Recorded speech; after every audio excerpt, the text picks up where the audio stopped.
बृहस्पतिवार व्रत की कथा। तो एक बार बोलिए प्रेम से विष्णु भगवान की जय, लक्ष्मी माता की जय। की प्राचीन समय की बात है।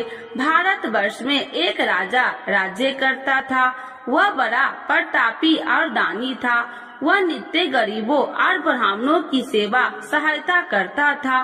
वह प्रतिदिन मंदिर में भगवान दर्शन करने जाता था, लेकिन यह उसकी रानी को अच्छा न लगता। न वह व्रत करती और न ही किसी को एक पैसा दान में देती।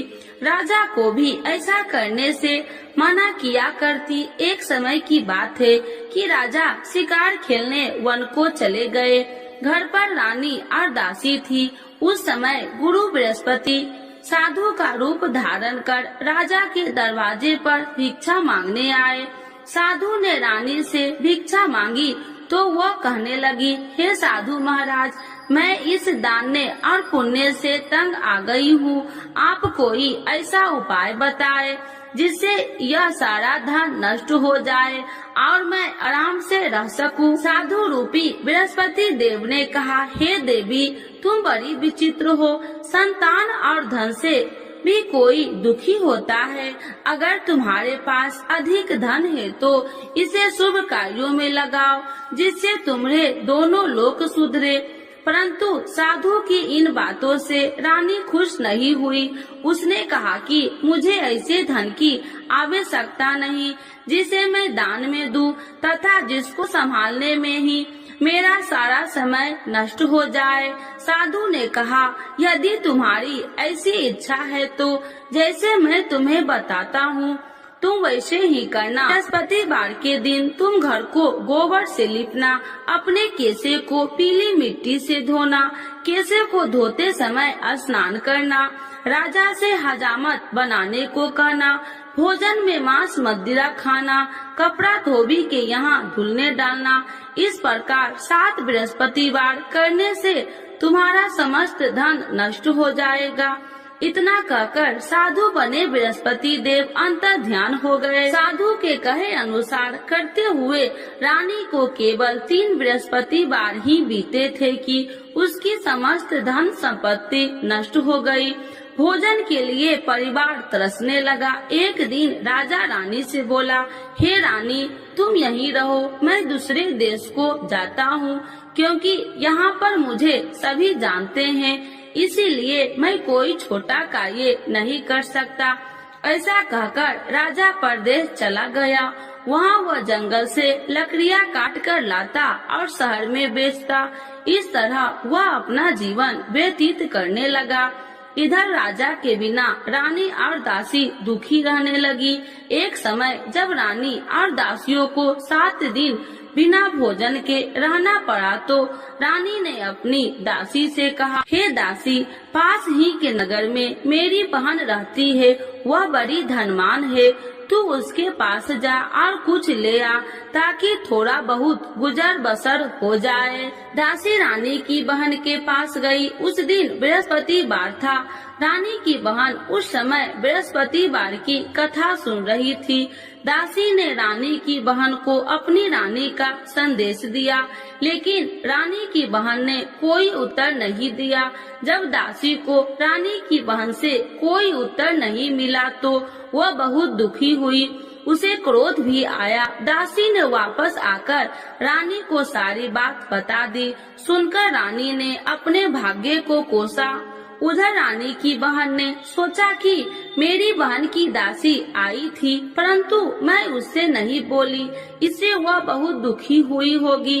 कथा सुनकर और पूजन समाप्त कर वह अपनी बहन के घर गई और कहने लगी, हे बहन, मैं बृहस्पतिवार का व्रत कर रही थी, तुम्हारी दासी गई, परंतु जब तक कथा होती है तब तक न उठते हैं और न ही बोलते हैं, इसीलिए मैं नहीं बोली। कहो दासी क्यों गई थी?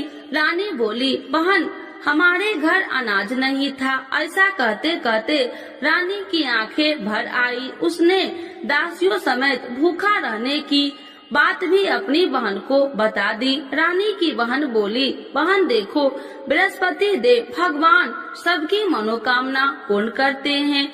देखो शायद तुम्हारे घर में अनाज रखा हो।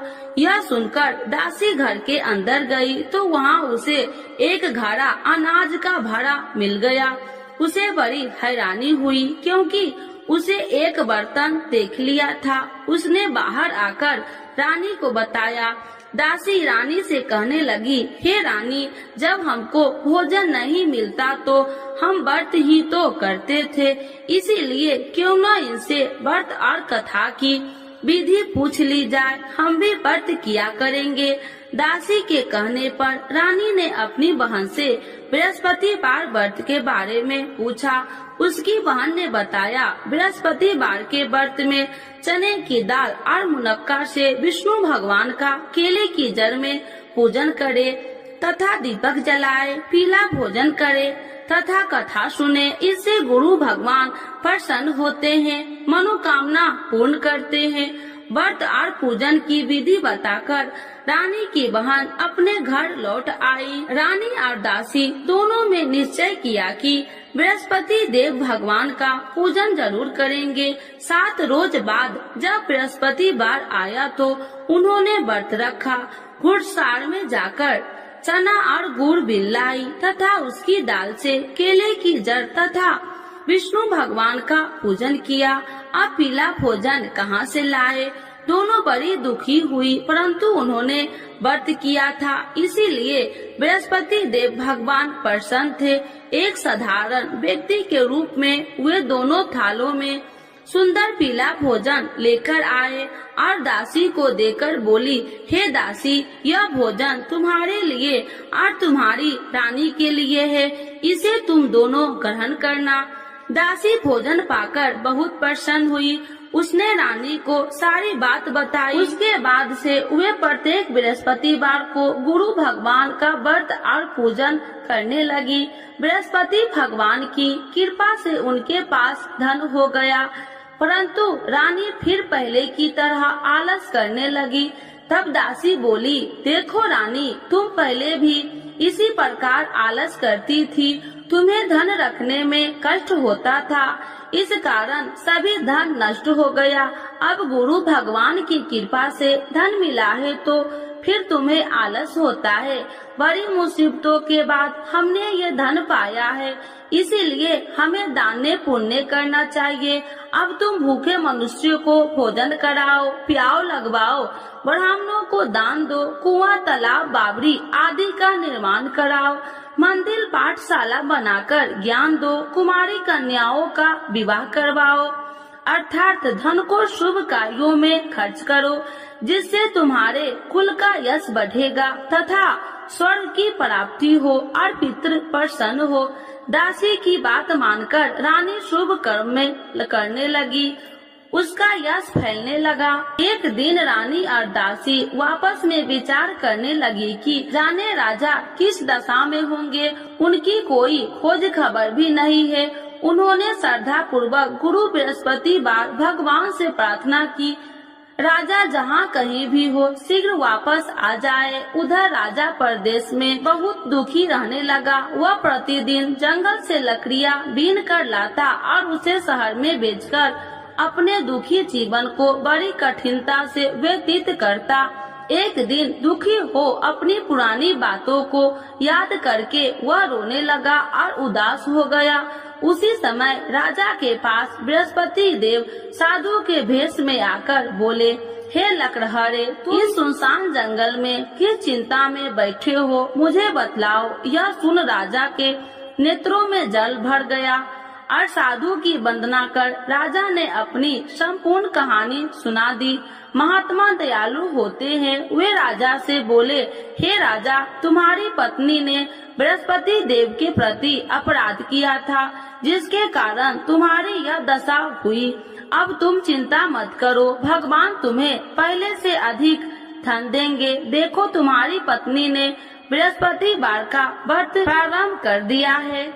अब तुम भी बृहस्पतिवार का व्रत करके चने की दाल व गुड़ जल के लोटे में डालकर केले का पूजन करो। फिर कथा कहो या सुनो, भगवान तुम्हारी सब मनोकामनाओं को पूर्ण करेंगे। साधु की बात सुनकर राजा बोले, हे प्रभु, लकड़ी बेचकर तो इतना पैसा भई नहीं बचता जिससे भोजन के उपरांत कुछ बचा सकूं। मैंने रात्रि में अपनी रानी को व्याकुल देखा है। मेरे पास कोई साधन नहीं जिससे उसका समाचार जान सकूं। फिर मैं कौन सी कहानी कहूँ, यह भी मुझको मालूम नहीं। साधु ने कहा, हे राजा, मन में बृहस्पति भगवान के पूजन व्रत का निश्चय करो। वे स्वयं तुम्हारे लिए कोई राह बना देंगे। बृहस्पतिवार के दिन तुम रोजाना की तरह लकड़ियाँ लेकर शहर में जाना। तुम्हें रोज से 2 गुना धन मिलेगा, जिससे तुम भली भांति भोजन कर लोगे तथा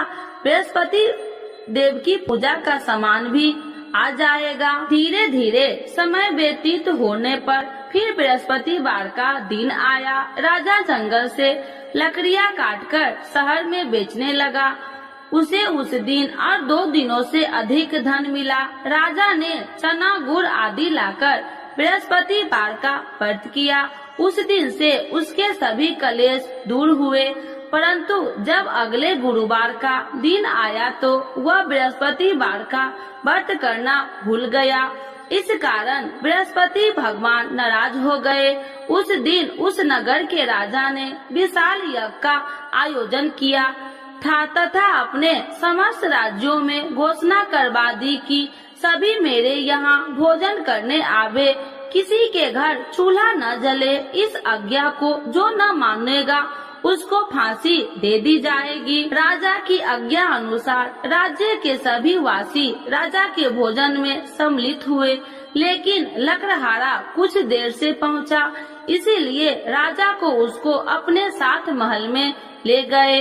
जब राजा लकड़हारे को भोजन करा रहे थे तो रानी की दृष्टि उस खूंटी पर पड़ी जिस पर उसका हार लटका हुआ था। उसे हार खूंटी पर लटका दिखाई नहीं दिया। रानी को निश्चय हो गया कि मेरा हार इस लकड़हारे ने चुरा लिया है। उसी समय सैनिक बुलाकर उसको जेल में डलवा दिया।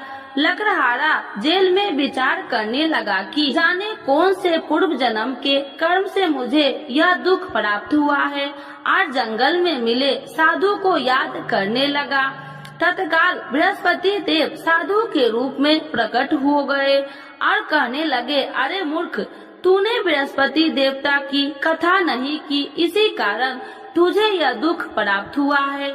अब चिंता मत कर, बृहस्पतिवार के दिन जेल खाने के दरवाजे पर तुझे 4 पैसे पड़े मिलेंगे।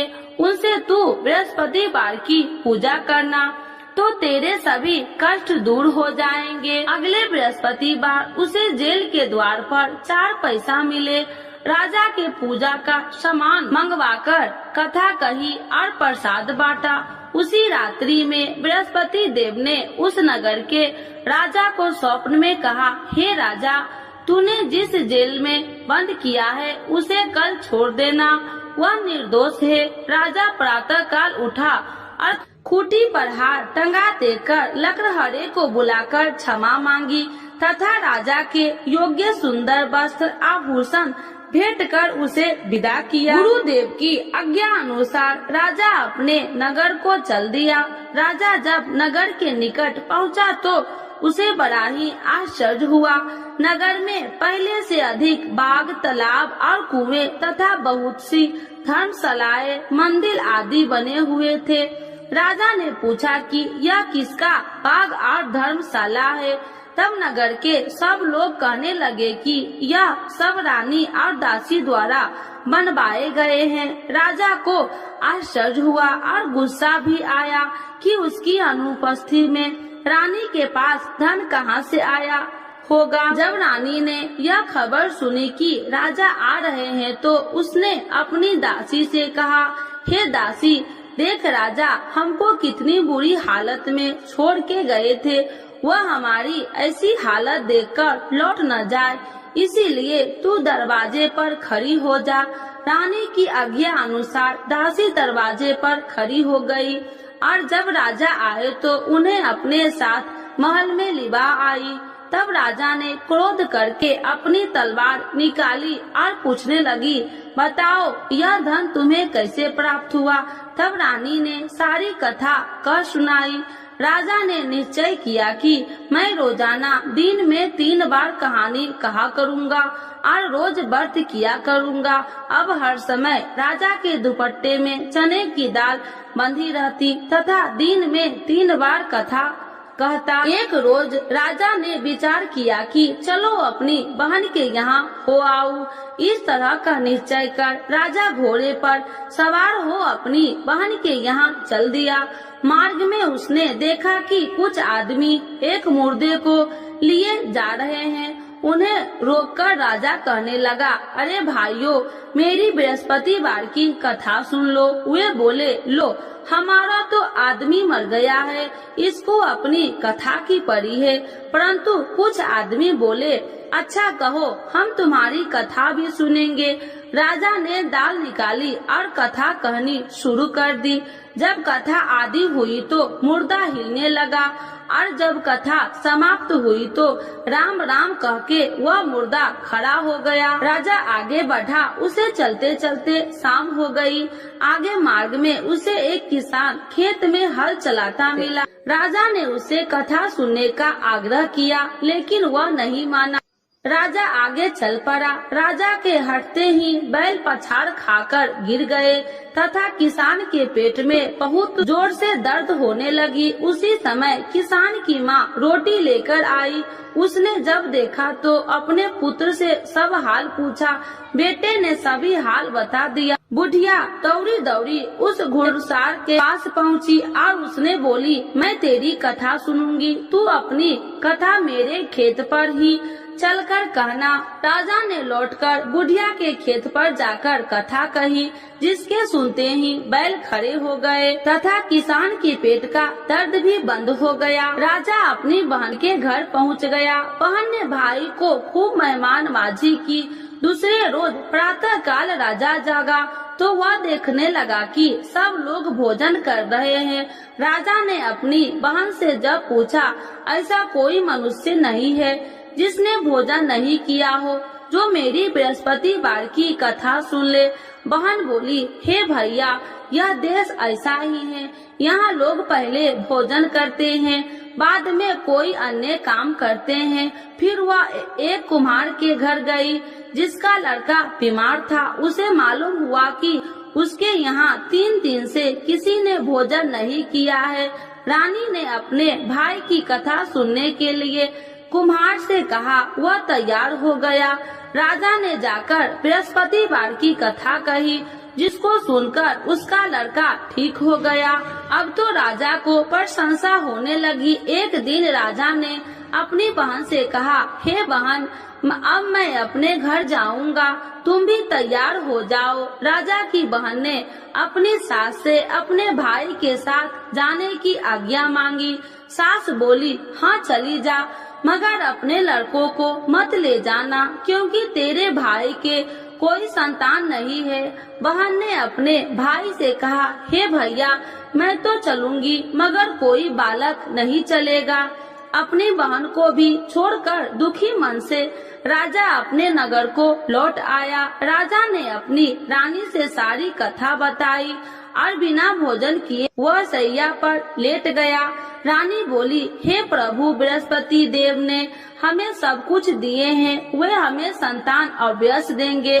उसी रात बृहस्पति देव ने राजा को स्वप्न में कहा, हे राजा, उठ, सभी सोच त्याग दे, तेरी रानी गर्भवती है। राजा को यह जानकर बड़ी खुशी हुई। 9वें महीने में रानी के गर्भ से एक सुंदर पुत्र पैदा हुआ। तब राजा बोला, हे रानी, स्त्री बिना भोजन के रह सकती है, परंतु बिना कहे नहीं रह सकती। जब मेरी बहन आए तो तुम मुझसे कुछ मत कहना। रानी ने हाँ कर दी। जब राजा की बहन ने यह शुभ समाचार सुना तो वह बहुत खुशी हुई तथा बधाई लेकर अपने भाई के यहाँ आई। रानी ने तब उसे आने का उलाहना दिया। जब भाई अपने साथ ला रहे थे तो तब टाल गई, उनके साथ न आई और आज अपने आप भागी भागी बिना बुलाए आ गई।